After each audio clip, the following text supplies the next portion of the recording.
വലിയൊരു കാര്യം രഹസ്യം പഠിപ്പിക്കുകയാണ്, വലിയൊരു രഹസ്യം. സ്വരമൂർത്തി പറഞ്ഞ ഹല്ലേലൂയ. പാപം ചെയ്യുന്ന സ്ഥലങ്ങളിൽ തിന്മയുടെ അരൂപികൾ ഉണ്ടായിരിക്കും.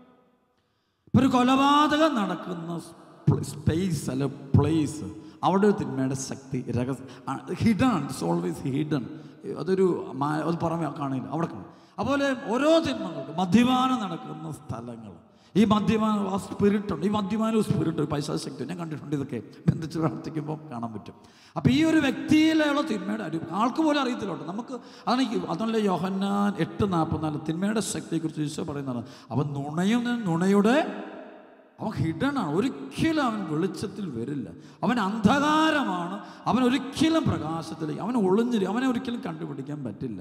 മനുഷ്യ അതാണ് ഏറ്റവും വലിയ, അവനെ കണ്ടുപിടിക്കുക പരിശുദ്ധാത്മാവനല്ലാതെ ലോകത്തുള്ള ഒരു ബുദ്ധിശാലികൾക്കോ ആർക്കും അതിൻ്റെ പ്രവർത്തനം കണ്ടുപിടിക്കാൻ, പരിശുദ്ധാത്മാവനല്ലാതെ ഒരു വിദ്യാഭ്യാസത്തിനോ ഒരു കാര്യത്തിനോ അവൻ്റെ പ്രവർത്തനം കണ്ടുപിടിക്കാം. അത് പരിശുദ്ധാത്മാവിന് മാത്രമേ അത് പറ്റുള്ളൂ. ശ്രമത്തിൽ പറഞ്ഞ ഹല്ലേലൂയ.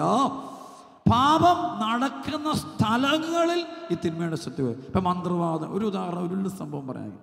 കേരളത്തിൽ വല്ലാത്ത പ്രധാനപ്പെട്ട ഒരു വലിയൊരു ഫാക്ടറിയൊക്കെ ഉണ്ടായിരുന്നൊരു കുടുംബമാണ്. അപ്പോൾ ഈ കുടുംബത്തിന് ഭയങ്കരമായ സാമ്പത്തിക തകർച്ച, അങ്ങ് ആകാശത്ത് താഴോട്ട് വീഴുന്ന പോലെ എല്ലാം തകർന്നു തരിപ്പണം. ഇനി ഒരു മുന്നോട്ട് പോകാൻ മേലാത്തോണം മുഴുവൻ ബ്ലോക്കായി. അപ്പം അങ്ങനെയൊക്കെ ഇവർ നല്ല ആൾക്കാരാണ്. ഇവർ നല്ല ആൾക്കാർ വെച്ചാൽ ഇവർ പള്ളിയിൽ പോകുന്നവരാണ്, പള്ളിയിൽ ദശാംശം കൊടുക്കുന്നവരാണ്, സഭയ്ക്ക് ഒത്തിരി നന്മ ചെയ്തവരാണ്. 1-2 പള്ളി തന്നെ അവർ വെച്ച് കൊടുത്തിട്ടുണ്ട്. പ്രസലോഷ്. കാരണം അതുപോലെ സമ്പന്നതായ വലിയൊരു കുടുംബങ്ങളാണ് ഇവരെല്ലാം. പക്ഷേ മുഴുവൻ തകർന്നിട്ട് ഇവർ കുടുംബങ്ങൾ ഓരോരുത്തരും അകാല മരണങ്ങൾ തുടങ്ങി. 10-38 വയസ്സ് പെട്ടെന്നൊരു ഓരോ പ്രശ്നങ്ങൾ, കുടുംബ പ്രശ്നങ്ങൾ, എല്ലാം പ്രശ്നങ്ങൾ. അപ്പോൾ ഇങ്ങനെ വന്നു കഴിയുമ്പോഴത്തേക്ക് ഇവർ ഒരുപാട് ആൾക്കാർ, ഇവരുടെ കൂടെ 1-2 ധ്യാനിപ്പിക്കുന്ന അച്ഛന്മാർ പോലും ഉണ്ടായിരുന്നു. അവർ ഇവരുടെ വീടുകളിൽ പോയി ഇവർക്ക് വേണ്ടി ധ്യാനവും പ്രാർത്ഥനയും ഒക്കെ നടക്കുമായിരുന്നു. പക്ഷേ എന്നാലും ഈ കുടുംബം ഇങ്ങനെ അടിക്കടി തരിപ്പണമായിരിക്കും. എന്ത് ചെയ്യണമെന്ന് ഇവർക്ക് അറിഞ്ഞുകൂടാ. അങ്ങനെയൊക്കെ ഒരു ദിവസം ഇവരെന്നെ വിളിച്ചിട്ട് എൻ്റെ അടുത്ത് വന്നിട്ട് ഇങ്ങനെ ഇവർ കരഞ്ഞു കൊടുത്തരാം. അപ്പോൾ എന്നോട് അച്ഛൻ ഞങ്ങളുടെ വീട്ടിൽ നിന്ന് വരാമോ അവിടെ. ഞാൻ പറഞ്ഞു ഞാനങ്ങനെ പോകാറില്ല, എനിക്ക് ഒന്നും വേണ്ട, ഞാൻ പ്രാർത്ഥിച്ചോളാം, നിങ്ങൾക്ക് വേണ്ടി പ്രാർത്ഥിച്ചോളാം, അല്ലാണ്ട് എനിക്ക് ചെയ്യാൻ പറ്റില്ല. ഇവർ പോയത് നേരെ അവരുടെ രൂപത്തിൽ ബിഷപ്പിൻ്റെ അടുത്ത് എന്നിട്ട് ബിഷപ്പിനോട് പറഞ്ഞു.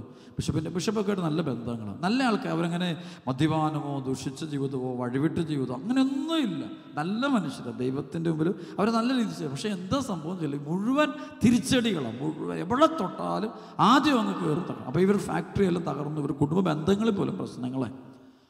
പിതാവിൻ്റെ അടുത്ത് ഇങ്ങനെ പറഞ്ഞപ്പോഴത്തേക്കും പിതാവിൻ്റെ അടുത്ത് എൻ്റെ കാര്യമൊക്കെ പറയുമ്പോൾ പിതാവ് എന്നെ വിളിച്ചിട്ട് പറഞ്ഞു, ഇങ്ങനെ ഈ ഒരു ഫാമിലി വന്നിട്ടുണ്ട്, അച്ഛനൊന്ന് സഹായിക്കാൻ പറ്റുമെങ്കിൽ സഹായിക്കാൻ പറഞ്ഞു. അപ്പം ഞാൻ പറഞ്ഞു, പിതാവ് ഞാൻ പറഞ്ഞു അങ്ങനെ ഒരു കാര്യം പറയാം, അവരോട് പറ, എന്നെ വിളിക്കും, ഞാനൊന്ന് പ്രാർത്ഥിച്ചിട്ട് ഈശോ എന്നോട് എപ്പം പറയുന്നു അപ്പോൾ ഞാൻ എൻ്റെ ബാക്കി പറയാം, അല്ലാണ്ട് ഇപ്പം എനിക്കൊന്നും പറയാൻ പറ്റും. ഞാൻ പറഞ്ഞോളാം, ഞാൻ പ്രാർത്ഥിച്ചോളാം. പിതാവ് ഓക്കെ, അച്ഛൻ ഇഷ്ടംപോലെ ഇത് ഒരു കുഴപ്പമില്ല, അച്ഛൻ ഇതൊന്ന് പിതാവ് പറഞ്ഞപ്പോൾ എനിക്ക് ഒരു പിതാവിനോട് നമുക്ക് ബഹുമാനിക്കണമല്ലോ, അനുസരിക്കണം. അപ്പോൾ ഞാൻ പറഞ്ഞു ഓക്കെ. ഞാൻ പറഞ്ഞു 2 ദിവസം കഴിഞ്ഞപ്പോൾ അവരെന്നെ വിളി. ഞാൻ പറഞ്ഞു നിങ്ങളൊരു ഉപവാസവും പ്രാർത്ഥന എടുക്കുക, എനിക്കിപ്പോൾ അങ്ങോട്ട് വരാൻ തോന്നുന്നില്ല, പക്ഷേ എപ്പോൾ തോന്നുന്നു അപ്പോൾ ഞാൻ വന്നേക്കാം. പ്രസലോഷ്. അപ്പം അങ്ങനെ ഞാനങ്ങ് പോയിട്ട് 1 മാസം, എനിക്കൊന്നൊരു 10-25 ദിവസം കഴിഞ്ഞപ്പോൾ ഒരു ദിവസം തനിച്ച് ഞാനിങ്ങനെ കുർബാന അർപ്പിച്ചുകൊണ്ടിരിക്കുമ്പോൾ കുർബാനയുടെ സ്ഥാപനവാക്യങ്ങളൊക്കെ കഴിഞ്ഞ് പ്രാർത്ഥിച്ചു പെട്ടെന്ന് ഇങ്ങനെ ആരോ എൻ്റെ ഉള്ളിൽ ഇങ്ങനെ പെട്ടെന്ന് പറയാം, നീ ഇന്ന് പോയിട്ട് ആ വീട് വെഞ്ചരിക്കാൻ.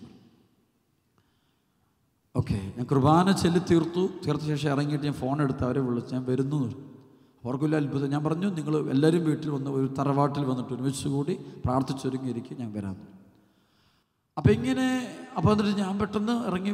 ഞാൻ പറഞ്ഞു എനിക്ക് ഭക്ഷണമൊന്നും വേണ്ട, എനിക്ക് വണ്ടിക്കൂലിയും വേണ്ട, ഒന്നും വേണ്ട, ഈശോനോട് പറഞ്ഞുകൊണ്ട് ഈശോ പറഞ്ഞ കാര്യം ചെയ്തിട്ട് പോരുക, അല്ലാണ്ട് എനിക്ക് വേറെ ഒന്നും വേണ്ട. പോകുവച്ചാൽ ഞാൻ പറഞ്ഞു ഓക്കെ നീ ചെയ്താളെന്ന് പറഞ്ഞു. അപ്പോൾ ഞാൻ വണ്ടി എടുത്തു, ദീർഘയാത്രയെ ഞാൻ ഈ സ്ഥലത്തെത്തി കഴിഞ്ഞു. വീട്ടിൽ ചെന്നപ്പോൾ ഇവരെല്ലാവരും തന്നെയുണ്ട്. കയറിയവാടെ പരിശുദ്ധാത്മാവ് ആദ്യം എന്നോട് പറയുന്നത്, ഇവരോട് പരസ്പരം ക്ഷമ ചോദിക്കാം. നല്ല പ്രായമുള്ളവരൊക്കെ ഉണ്ട്, ഇവർ മുതിർന്നവരൊക്കെ ഉണ്ട്, കുടുംബാംഗങ്ങൾ. ഒരു 65-70 വയസ്സൊക്കെ പ്രായമുള്ളവരുണ്ട്, 45 വയസ്സുകാരുണ്ടൊക്കെ. ഞാൻ എല്ലാവരും അങ്ങോട്ടും ഇങ്ങോട്ടും. കാരണം ഇത് ഈ പൈശാചിക ശക്തിയുടെ ഏറ്റവും വലിയ പ്രവർത്തനങ്ങൾ ഉണ്ടെന്ന് അറിയാൻ പറ്റുന്നത് വെറുപ്പുണ്ടെങ്കിലുണ്ട്. പ്രസലോഷ്. വേദെല്ലാം വ്യക്തികൾ കുടുംബങ്ങളിൽ വെറുപ്പ്, അപ്പനും അമ്മയും തമ്മിലോ അല്ലെങ്കിൽ സഹോദരങ്ങൾ തമ്മിലോ ഭാര്യമാർ തമ്മിലോ മക്കൾ തമ്മിലോ എന്തെങ്കിലും സഹോദരങ്ങളിലോ ഇങ്ങോട്ടും ഈ വെറുപ്പിൻ്റെ മേലെ വിശ്വസിക്കാൻ പറഞ്ഞു ഇവർ തമ്മിലുണ്ട് ക്ഷമയോ. അപ്പോൾ ഇവരെല്ലാം നമ്മൾ ക്ഷമ വെച്ച് കാല് പിടിച്ച് ക്ഷമിക്കാം. അപ്പോൾ എളിമപ്പെട്ടേ പറ്റുള്ളൂ നമ്മൾ. അപ്പോൾ അവർ അനുസരിച്ച് മൂത്തയാൾ തൊട്ട് എല്ലാവരും തന്നെ അങ്ങോട്ടും ഇങ്ങോട്ടും കാല് പിടിച്ച് ക്ഷമ ചോദിച്ചു. വലിയൊരു സീനായിരുന്നു. അപ്പോൾ കൂട്ടക്കരച്ചിലായിരുന്നു. വീടിനകം മുഴുവൻ എല്ലാവരും കരച്ചിലായിരുന്നു മൊത്തം. ക്ഷമ പറഞ്ഞു. കാരണം അങ്ങോട്ടും ഇങ്ങോട്ടും വാക്കുകൊണ്ടും പ്രവൃത്തി കൊണ്ടും പല വെറുപ്പ് സൂക്ഷിക്കുന്നുണ്ട്. സഹോദരങ്ങൾ തമ്മിലുള്ള ശക്തമായ വെറുപ്പ്. പക്ഷെ പുറമേ എന്നിട്ട് ചിരിച്ച് കണ്ട് നമ്മൾ ഒത്തിരി പേരുടെ കുഴപ്പതാണല്ലോ പ്രസിലോഷ്. പുറമേ നമ്മൾ ചിരിച്ച് കാണിക്കും, പക്ഷേ ഉള്ളിൽ നമ്മൾ കടുത്ത വൈരാഗ്യവും വെറുപ്പ് സൂക്ഷിക്കും. സർവ്വത്തിൽ പറയും ഹല്ലേലൂയാ. ഒരാൾ വെറുപ്പും വിദ്വേഷവും ഉണ്ടെങ്കിൽ ആ വ്യക്തിയിൽ സാത്താൻ ഉണ്ട്. ആരോടെങ്കിലും വിദ്വേഷമോ പകയോ ഞാൻ സൂക്ഷിക്കുന്നുണ്ടെങ്കിൽ, നിങ്ങൾ സൂക്ഷിക്കുന്നുണ്ടെങ്കിൽ, പ്രതികാര ചിന്ത സൂക്ഷിക്കും, ആ വ്യക്തിയിൽ ഒരു ഈവിൾ സ്പിരിറ്റ് ഉണ്ട്. അത് ഉൽപ്പത്തി പുസ്തകം 4:1 തൊട്ടുള്ള വചനം, 1 തൊട്ട് 7 വരെയുള്ള വചനം വായിക്കും. കായേൻ്റെ ചരിത്രത്തിൽ കായേൻ്റെ മുഖം കറുത്തു. 4-5 വചനം പറഞ്ഞതാ. കായേൻ്റെ മുഖം കറുത്തു എന്ന് പറയും. അപ്പോൾ ആ ഒരു ബന്ധനം, അത് മുഖം കറക്കുക വെച്ചാൽ ഉള്ളിൽ പൈശാചിക ശക്തി ഉണ്ട്, അവരുടെ ഉള്ളിൽ കടുത്ത വെറുപ്പുണ്ട്. അപ്പം ഞാൻ പറഞ്ഞു നിങ്ങൾ നല്ല മാനം ചെയ്തേ പറ്റൂ. അവർ അനുസരിച്ചു ആ പ്രേയർ കാണിപ്പം ഞാൻ പറഞ്ഞു ഇനി നിങ്ങൾ കരുണയുടെ കൊന്തയിൽ പ്രാർത്ഥിക്കാം, ചൊല്ലിക്കോളാം ചൊല്ലിച്ചു. അവർ പ്രാർത്ഥിച്ചുകൊണ്ടിരിക്കുക. ഞാനവരുടെ കൂടെ കൂടുന്നില്ല, ഞാനിങ്ങനെ മാറി നിൽക്കുക. അപ്പോൾ ഈശോനോട് പറഞ്ഞു അനമ്പളെടുത്തുകൊണ്ട് ഈ സമയത്ത് വീടിനകം മുഴുവൻ വെഞ്ചരിച്ചാലും തന്നെ പോയി ആരെയും കൂട്ടിക്കൊണ്ടുപോകണം. അപ്പം ഞാനിങ്ങനെ വലിയൊരു വീടാണ്, അപ്പം ഞാൻ പഴയൊരു വീടാണ്. അപ്പം ഞാൻ പോയിട്ട് മുഴുവനാണ് ഞാൻ വെള്ളം തെളിച്ചു. ഒരു 1 ഏക്കറുള്ള വീടാണ്. പ്രസിഡന്റ് മുഴുവൻ പോയിട്ട് വെഞ്ചരിച്ചു. വെഞ്ചരിപ്പെല്ലാം കഴിഞ്ഞ് നടുക്കൊന്ന് ഞാൻ പറഞ്ഞു ഫാക്ടറിയിലോട്ട് പോകണം. ഈശോ പറഞ്ഞു പൊക്കോളാൻ പറഞ്ഞു. ഇതൊരു ഈശോനെ പഠിപ്പിക്കാൻ വേണ്ടി, അല്ലാണ്ട് ഞാൻ പോകുന്നല്ല, ഈശോനെ പഠിപ്പിക്കാൻ വേണ്ടി. അപ്പോൾ ഞാൻ വണ്ടി ഇടുന്ന നേരെ ഞാൻ അപ്പോൾ ഇവരെയും കൂട്ടിക്കൊണ്ട് ഞാൻ പറ്റും. അവിടുത്തെ ഈശോ പറഞ്ഞു ഇനി ഇവരെ ആരെയും കൂട്ടരുത്, അവിടുത്തെ മാനേജറിനോട് പറയാം, മാനേജറിൻ്റെ കൂടെ പോയാൽ മതി. അവൻ്റെ തലയൊക്കെ വെച്ച് ആദ്യം കുരിശ് വരയ്ക്കാൻ പറയും. സിനിമ പറയാം ഹല്ലേലൂയ. അവൻ്റെ തലയൊക്കെ വെച്ച് കുരിശ് വരച്ച ശേഷം പറഞ്ഞു നീ വന്നാൽ മതി, ബാക്കിയുള്ളവർ പുറത്തുനിന്ന് വീട്ടുകാരൊക്കെ മാറുന്നോളാൻ പറഞ്ഞു. ഞാൻ തന്നെയൊക്കെ പോയി. ആ പോകുന്ന വഴിക്ക് വെച്ച് ഒരു സ്ഥലം ഒരു ശരിക്കും പറഞ്ഞാൽ ഒരു പൈശാചിക ബന്ധനം ഒരു സ്ഥലത്തൊക്കെ എനിക്ക് ആലോചിച്ച് കാണിച്ചിട്ട്. അപ്പോൾ ഞാൻ ചോദിച്ചു ഇവനോട് ചോദിച്ചു ഇവിടെ എന്നാണ് നടന്നത്? ഇവിടെ അച്ഛാ ആരും പറഞ്ഞേക്കല്ല, എന്തോ ഒരു പ്രത്യേക മന്ത്രവാദം ഇവിടെ വെച്ച് ഞങ്ങൾ നടത്തിയ സിറോട് പറഞ്ഞ ഹല്ലേലൂയ. അപ്പോൾ ഈ വീട്ടുകാർക്കല്ല എല്ലാവർക്കും അറിയാച്ചാ. അപ്പോൾ ഞാൻ കൊള്ളാമല്ലോ, പ്രസിലോഷ് പള്ളിക്കാരാണ്, പള്ളിയുടെ ഏറ്റവും മുന്നിൽ നിൽക്കുന്നവർ പള്ളി വെച്ച് കൊടുത്തുവന്ന് തന്നെ ഈ പണിക്ക് ഞാൻ ഇടയ്ക്ക് പോയിട്ടുണ്ട്. ഞാൻ പറഞ്ഞത് അപ്പോൾ ഇവിടെ വെച്ചാൽ അവൻ പേടിച്ചു, കാരണം വെച്ചാൽ കൃത്യസ്ഥലം യേശോ കാണിച്ചത്. അപ്പോൾ അങ്ങനെ 2-3 സ്ഥലങ്ങൾ ഈശോ കാണിച്ചു, അഞ്ചരിച്ചു. അതിനുശേഷം ഇവരുടെ ഫാക്ടറിയുടെ മെഷീനൊക്കെ ശരിക്കും തുരുമ്പിച്ച് നിൽക്കുക, കാരണം എല്ലാം അടച്ച് പൂട്ടി തീരാൻ പോവുക. എല്ലാം ലാസ്റ്റ് പോകുമ്പോൾ വെഞ്ചരിച്ചു. എല്ലാം പ്രയർ കേട്ട് പുറത്തിറങ്ങി കേട്ട് ഞാൻ പറഞ്ഞു ഈശോയിൽ കുറേ കാര്യം ഞാൻ പറഞ്ഞു ഇനി മേലിൽ പാപം ചെയ്തേക്ക്. കൂടുതൽ ബൈബിൾ ഈശോ പറഞ്ഞ പോലെ കൂടുതൽ മോശമായത് ഇനി നിന്നിൽ സംഭവിക്കാതിരിക്കാൻ മേലിൽ പാപം ചെയ്യരുത്. എനിക്കൊന്നും വേണ്ട, ഞാൻ ഒരു ഭക്ഷണവും വേണ്ട, പാചകം വേണ്ട, ഒന്നും വേണ്ട. ഞാൻ കയറുന്നു, വണ്ടി കയറി തന്നെ വണ്ടി ഓടിച്ച് ഞാൻ തിരിച്ച് അണക്കരയ്ക്ക് ഞാൻ പോയി ശുശ്രൂഷയ്ക്ക് വേണ്ടി. 1 മാസം കഴിഞ്ഞപ്പോൾ ഈ ഫാമിലി വീണ്ടും എന്നെ കാണാൻ വേണ്ടി അപ്പോൾ എല്ലാവരും കൂടെ ആഘോഷമായിട്ട്. അപ്പം ഞാൻ അറിഞ്ഞിരുന്നു കർത്താവ് ഇടപെട്ടെന്ന്. സിനിമ പറഞ്ഞു ഹല്ലേലൂയ. അടച്ചു പൂട്ടിക്കൊടുന്ന ആ ഫാക്ടറിയുടെ പ്രശ്നം 90% പ്രോബ്ലം 1 മാസം 30 ദിവസം തികയുന്നതിന് മുമ്പ് കർത്താവ് തീർത്ത് കളഞ്ഞു. ബന്ധനം കഴിഞ്ഞു, കെട്ടുകഴിഞ്ഞു. ശരിക്കും ആ സ്ഥലങ്ങൾ ഒരുപാട് തിന്മകൾ നടന്നിട്ടുണ്ടായിരുന്നു. മന്ത്രവാദം, കൂടോത്രം, വ്യഭിചാരം, മദ്യപാനമുള്ള സ്ഥലങ്ങൾ ഈവിൾ സ്പിരിറ്റ് കൊടുത്തില്ല. അത്ര സ്ഥലങ്ങളിൽ നമ്മൾ പോയി നമ്മളറിയാലോ കേട്ടോ. ഒരിക്കലും നമ്മൾ ഈ ബുദ്ധിയിൽ ആശ്രയിക്കുന്നവർക്കൊരു ഗുണമുണ്ട്, സാത്താങ്കരെ അടിച്ചാലും അറിയില്ല, പ്രസലോഷ് തീർത്താലും അറിയില്ല, നശിപ്പിച്ചാലും അറിയില്ല, മുഴുവൻ കുടുംബം തീർത്താലും അറിയില്ല. അതാണ് അത് ഏറ്റവും. അപ്പോഴും നമ്മൾ യുക്തി പറഞ്ഞുകൊണ്ടിരിക്കുക. സ്ഥിരപ്പെടുത്തി ഹല്ലേലൂയ. നമ്മുടേതായ യുക്തി വിചാരങ്ങൾ നടത്തുക. അതാണ് ബൈബിളിൽ പറയുന്നൊരു വചനമുണ്ടല്ലോ, റോമാലേഖനത്തിൻ്റെ 1-ാമത്തെ അധ്യായം, റോമാലേഖനം 1-ാം അധ്യായത്തിൻ്റെ 21 മുതൽ അവർക്ക് ഒഴുകഴിവില്ല. അവർ ദൈവത്തെ അറിഞ്ഞിരുന്നെങ്കിലും അവിടുത്തെ ദൈവമായി മഹത്വപ്പെടുത്തുകയോ അവിടത്തേക്ക് നന്ദി പ്രകാശിപ്പിക്കുകയോ ചെയ്തില്ല.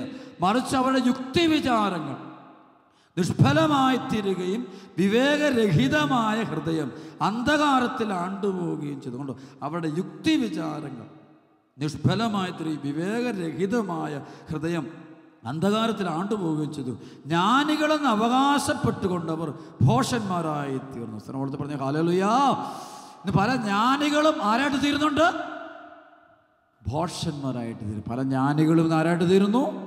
ഭോഷന്മാരായിട്ട് തീരും. നമ്മളെ ജ്ഞാനികളാകാതിരിക്കുക, അപ്പോൾ ഭോഷന്മാരാവും. ബുദ്ധിമാന്മാരാണെന്ന് പറയുമ്പോഴേക്കും തിന്മയുടെ ശക്തിക്ക് നമ്മെ ഉപയോഗിക്കും. നമ്മൾ വചനം വിശ്വസിക്കുക. അച്ഛനെ ശുശ്രൂഷ നടത്തുമ്പോൾ പരിശുദ്ധാത്മ തിരുസഭയുടെ പ്രബോധനങ്ങളെ മാത്രമാണ് ഡിപ്പെൻഡ്, വേറൊന്നുമില്ല. പിന്നെ ആളുകൾ കൂടുതലായിട്ട് ധ്യാനിച്ചുകൊണ്ടിരിക്കുന്നത് ദ മിനിസ്ട്രി ഓഫ് ഡെലിവറൻസ് എന്നൊരു ബുക്കുണ്ട്, പോൾ ദ സിക്സ്ത് മാർപ്പാപ്പയുടെ, പോൾ ആറാമൻ മാർപ്പാപ്പയുടെ. അതിനെ കേന്ദ്രീകരിച്ച മുഴുവൻ മാർപ്പാപ്പ പറയുന്നത് വളരെ പവർഫുൾ. അന്നിട്ട് പാപം ചെയ്യുന്ന സ്ഥലങ്ങൾ, വീട്ടിൽ കുറ്റം പറഞ്ഞു അവിടെ തിന്മ പെരുകിക്കൊണ്ടിരിക്കും. ഇപ്പം നമ്മൾ ആരെ ചീത്ത വിളിച്ചു, പ്രത്യേകിച്ച് ഇപ്പം അഭിഷിക്തരെയൊക്കെ ചീത്ത വിളിക്കുന്ന കുടുംബങ്ങളെ ശ്രദ്ധിച്ചു. എനിക്ക് അറിഞ്ഞു കൊടുത്ത കാരണം എന്താണ്, അവിടെ കണച്ചിൽ അവർ എന്തോ പെട്ടെന്ന് തിന്മേണ്ട ശക്തികളുടെ പ്രവർത്തനം ഇത്തരം കുടുംബങ്ങളിൽ കൂടുതലായിട്ട് അവിടെ സാമ്പത്തിക തകർച്ച, മക്കളുടെ തകർച്ച, ജീവിത പങ്കാളിയുടെ തകർച്ച, പല വിധത്തിൽ. ഒരിക്കലും അവർക്ക് വർഷങ്ങൾക്ക് മുമ്പുള്ള സംഭവം, അത് ഒരു 5-8 വർഷം 10 വർഷം മുമ്പ്.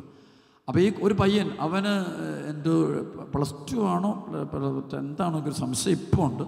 അപ്പോൾ അവന് എക്സാമിന് അവന് പഠിക്കാനൊന്നും പറ്റുന്നില്ല. അവൻ പറഞ്ഞ എല്ലാം മറന്നു പോകുന്നു, എന്തും ശരിയാകുന്നില്ല. അവർ പെട്ടെന്ന് എനിക്ക് അപ്പോൾ ഈശോ എനിക്ക് പെട്ടെന്ന് എന്നോട് പറയും, ഒരു മെമ്മറി കാർഡ് കാണിച്ചു. ഈശോൻ്റെ അന്ന് ഞാൻ പറഞ്ഞു ഞാൻ പറഞ്ഞു നീ അതങ്ങ് എടുത്ത് കളഞ്ഞില്ല, കാരണം അത് സ്പിരിറ്റ്. കാരണം ഞാൻ പറയും, ഒരു ബുക്കിനകത്ത് ഇവൻ്റെ പുസ്തകത്തിൽ ഇവരിത് വെച്ച് കഴിഞ്ഞപ്പോൾ ഒരു സ്പിരിറ്റ് ഉണ്ട്. അത് അവൻ്റെ പഠനം, പ്രാർത്ഥന ജീവിതത്തെ ഇത് മുഴുവൻ അഫക്റ്റ് ചെയ്തുകൊണ്ടിരിക്കും.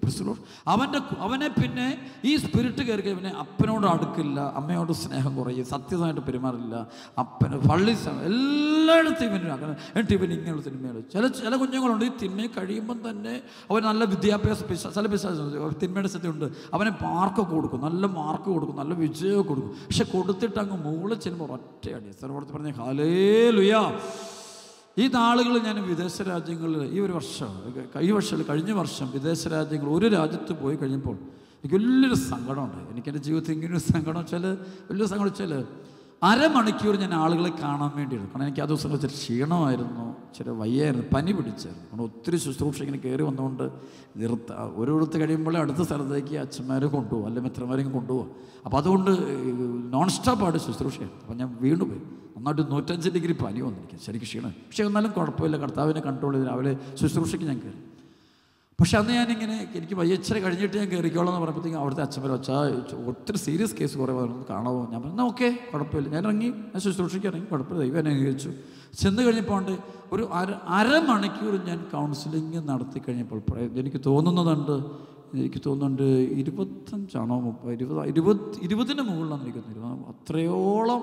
അത്രയോളം വിവാഹമോചന കേസ് വന്നു. പ്രിസലോഷ് അത് മുഴുവൻ മലയാളി കുടുംബങ്ങളുടെ ഡൈവോഴ്സ്. അതിൽ ചിലത് കണ്ടപ്പോൾ എനിക്ക് ആ കൊച്ച് ഇങ്ങനെ എന്നോട് ചോദിച്ചു, അച്ഛൻ ഞാൻ പറഞ്ഞു എനിക്കറിയില്ല. കാരണം ഞാൻ 95-ന് ശേഷം ഞാൻ ഈ ടെലിവിഷൻ കാണാറുള്ളത്, പ്രത്യേകിച്ച് സിനിമ കാണും ഞാൻ പണ്ടേ നിർത്തി. പ്രിസലോഷ് കർത്താവ് 90 പറഞ്ഞ് കണ്ടേക്കർ. കാരണം ചെയ്യാത്തവരെല്ലാം തിന്മയുടെ മേഖല കയറി വരും. നമുക്ക് ശരിയെന്ന് തോന്നും, പക്ഷേ അറിയാണ്ട് തിന്മയുടെ ശക്തി വരും നമുക്ക്. കാരണം പരിശുദ്ധാത്മാവെന്ന് അറിയണമെങ്കിൽ ഞാൻ പറയാറുണ്ട്, നമ്മളൊരു മുറിക്കകത്ത് AC ഫിറ്റ് ചെയ്തതിൻ്റെ ഗുണം ഉണ്ടാകണം എന്നുണ്ടെങ്കിൽ ജനലുകൾ അടച്ചിടണം. പ്രിസലോഷ് ജനലുകളെല്ലാം തുറന്നിട്ടിട്ട് പിന്നെ AC ഓണാക്കിയിട്ടിട്ട് എന്നാ ഗുണം? സർവ്വപ്രതി ഹല്ലേലൂയ. എന്ന് വെച്ചാൽ നമ്മൾ ലോകത്തിൻ്റെ എല്ലാ സുഖങ്ങളുടെയും വാതിലുകൾ നമ്മുടെ ജീവിതത്തിലേക്ക് തുറന്നിട്ടിട്ട് ബൈബിളിൽ നിന്ന് വായിച്ചിട്ട് എന്നാ ഗുണം എന്താ? ധ്യാനിച്ചിട്ട് എന്നാ ഗുണം എന്താ? ഏതെങ്കിലും ഒരു പക്ഷത്ത് നിൽക്കുക, ഒരാൾ പറയുന്നത് കേൾക്കുക, 100 പേര് പറയുന്നത് കേൾക്കാൻ പോയാൽ അവസാനം അതും ഇല്ല ഇതും ഇല്ലാണ്ടാകും. പ്രിസലോഷ്. അപ്പോൾ ഈശോ എനിക്ക് അന്ന് കിട്ടിയൊരു ഒരു വലിയ ബോധ്യമാണ്. അതുകൊണ്ട് ഞാൻ ടെലിവിഷൻ വല്ലപ്പോഴും വല്ല വാർത്തകൾ വല്ലതും കേൾക്കാൻ വേണ്ടി, പത്രമൊന്നും വായിക്കാറില്ല. വല്ലപ്പോഴും വല്ല അത്യാവശ്യ കാര്യങ്ങൾ വരും, വല്ലതും നോക്കി. പക്ഷേ ദൈവം അനുഗ്രഹിച്ച് അത് മതി. എൻ്റെ ആഗ്രഹമാണ്, വിശുദ്ധ കൊച്ചുറസ്യ പുണ്യത്തിൽ പറഞ്ഞൊരു വാക്കുണ്ടേ, ഈ ലോകത്തെക്കുറിച്ചുള്ള അജ്ഞതയാണ് എൻ്റെ ഏറ്റവും വലിയ സൗഭാഗ്യം. പ്രിസലോഷ് എനിക്ക് ലോകത്തെക്കുറിച്ചുള്ള അജ്ഞത, എനിക്ക് ലോകം അറിയത്തില്ല. അതുകൊണ്ട് എനിക്ക് ഒത്തിരി വിശുദ്ധിയിൽ ജീവിക്കാൻ സാധിക്കുന്നുണ്ട്. അതുകൊണ്ട് എൻ്റെ കർത്താവിനെ എനിക്ക് ഒരുപാട് സ്നേഹിക്കാൻ പറ്റും. നമ്മുടെ ലക്ഷ്യം എന്താ? ഈശോയെ സ്നേഹിക്കുക എന്നുള്ളതല്ലേ. ഈശോയെ സ്നേഹിക്കാൻ ആഗ്രഹിക്കുന്നവർ ലോകത്തോട് വിടപെടണം, ഒരു വേർപെടണം, ഒരു വിരക്തി ഉണ്ടാകും. ലോകബന്ധം വേർപെടുത്തണം, ലോക സുഖങ്ങളെ വേർപെടുത്തണം. ചില ബന്ധങ്ങൾ കളഞ്ഞേ പറ്റും. അല്ലാണ്ട് ഇത് രണ്ടും കൂടെ ചേർത്ത് വെച്ചുകൊണ്ട് ഒരിക്കലും നമുക്ക് കർത്താവിനെ പ്രീതിപ്പെടുത്താൻ സാധ്യമല്ല. പ്രിയപ്പെട്ട മക്കൾ, വീണ്ടും അച്ഛന് വചനത്തിലേക്ക് പോവുകയാണ്. അപ്പോൾ അവിടെ വെച്ച് ഞാനിങ്ങനെ ആളുകളെ കാണുക, ഞാൻ കുറേ മക്കൾ ഡൈവോഴ്സ് കേസ് 30 മിനിറ്റിനുള്ളിൽ തന്നെ ഒരു 20-ലധികം, എനിക്കൊന്ന് 30 ആണോ സംബന്ധിച്ചാണ്, അത്രയോ കേസുകൾ എൻ്റെ അടുത്ത് വന്നു. ഞാൻ സങ്കടം. അപ്പോൾ ആ കൂട്ടത്തിൽ ഒരു കൊച്ച്, ആ കുഞ്ഞാണെങ്കിൽ കേരളത്തിൽ വെച്ച് വലിയൊരു ഒരു കലാകാരിയാണ് സ്ത്രീ. പഠിച്ച കാലത്തേക്ക് എല്ലാത്തിനും ടോപ്പ് റാങ്കാണ്, എല്ലാം ടോപ്പ് റാങ്ക്, സ്മാർട്ട് കൊച്ച്. പക്ഷെ ജീവിതം മുഴുവൻ തകർന്നു തരിപ്പണായി, വാവിട്ട് കരഞ്ഞോണ്ടിരിക്കുന്നു. അപ്പം ഞാനോർത്തു, ദൈവമേ എന്തൊരു സംഭവം അല്ലേ. നമ്മളൊക്കെ ചിലപ്പോൾ എനിക്ക് ദേഷ്യം വന്ന് ഞാൻ പറഞ്ഞു, നമ്മളൊക്കെ എന്തിനീ കുഞ്ഞുങ്ങളെയൊക്കെ ഇത്രയും പഠിപ്പിക്കുന്നത് അല്ലേ, ഇത്രയെല്ലാം വളർത്തി എല്ലാം നമ്മളെല്ലാവരും ഇങ്ങനെ പൊക്കി പൊക്കി വെക്കും. എന്തൊരു തകർച്ചകളെ കാണുന്നത്, എന്തൊരു അവസ്ഥ ഇത്, എന്തൊരവസ്ഥ. കാരണം തിന്മയുടെ ശക്തിയാണ്. ആ കുഞ്ഞിനെ നോക്കി, കുഞ്ഞിനെ എല്ലാവരും തലവെച്ചു, കലകളും അതും ഇതെല്ലാം പറഞ്ഞു, സൗന്ദര്യവും കലകളും എല്ലാം പറഞ്ഞു, എല്ലാവരും വാനോളം പുകഴ്ത്തിയ കുഞ്ഞിതേ ഇന്ന് തലയും കൊത്തി താഴെ കിടക്കുന്നു. സ്ഥലം പറഞ്ഞ ഹല്ലേലൂയ. കാരണം ആ കൊച്ചിൻ്റെ ജീവിതത്തിലെ കുടുംബത്തിൽ ഒരൊറ്റ പ്രശ്നമേ ഉള്ളൂ, ദൈവമില്ലായിരുന്നു എന്നുള്ളൂ. ഈശോമിശിഹായ ഒരു പരിഹാസമായിരുന്നു. പള്ളിയില്ല, പ്രാർത്ഥനയില്ല, കുമ്പസാരമില്ല, കുർബാനയില്ല, കുമ്പസാരമില്ല, കുമ്പസാരം ഇല്ലാത്ത ആളുകൾക്ക് അപകടം കൂടുതലായിരിക്കും കേട്ടോ. കുമ്പസാരം നീട്ടി നീട്ടി വയ്ക്കുന്നവർക്കും അപകടങ്ങളും അനർത്ഥങ്ങളും കൂടുതലായിരിക്കും. മാനസാന്തരപ്പെടാതെ ചില പാപത്തെ കുറുക്കപ്പെടും. മക്കളെ, മാനസാന്തരപ്പെടുന്ന ഒരിക്കലും ഞങ്ങൾ പറഞ്ഞ് കേട്ടില്ല. നമ്മളെല്ലാം മാനസാന്തരപ്പെടുന്നത് അത് ഈശോയുമായി ബന്ധപ്പെടുന്ന കാര്യമാണ്. ഈശോ പറയുന്ന ഒരു കാര്യം ചെയ്യാതെ ഇരിക്കുന്നതാണ് മാനസാന്തരപ്പെടാത്ത അവസ്ഥ.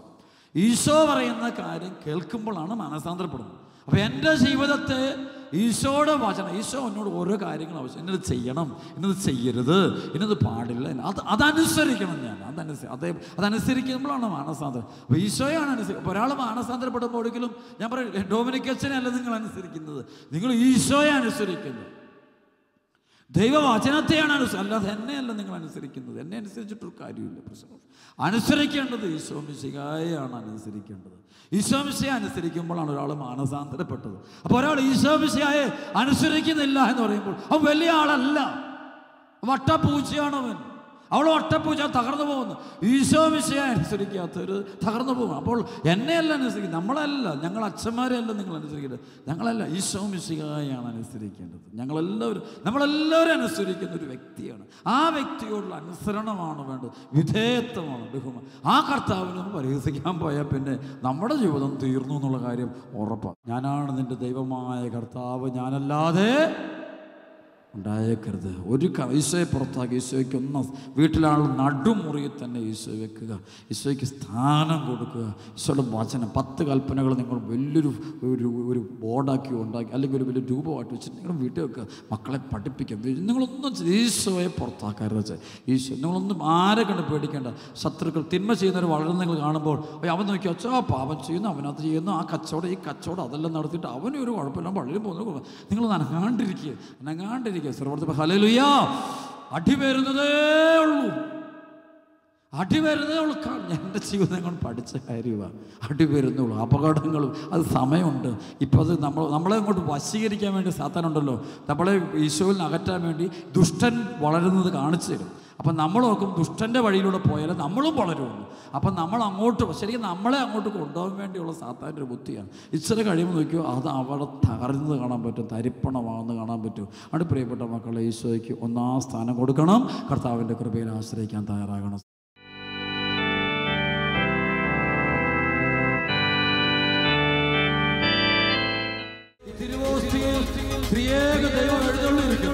പിതാവും പുത്രനും പരിശുദ്ധാത്മാവുമായ ദൈവം വസിക്കുന്ന തിരുവോസ്തിയാണിത്.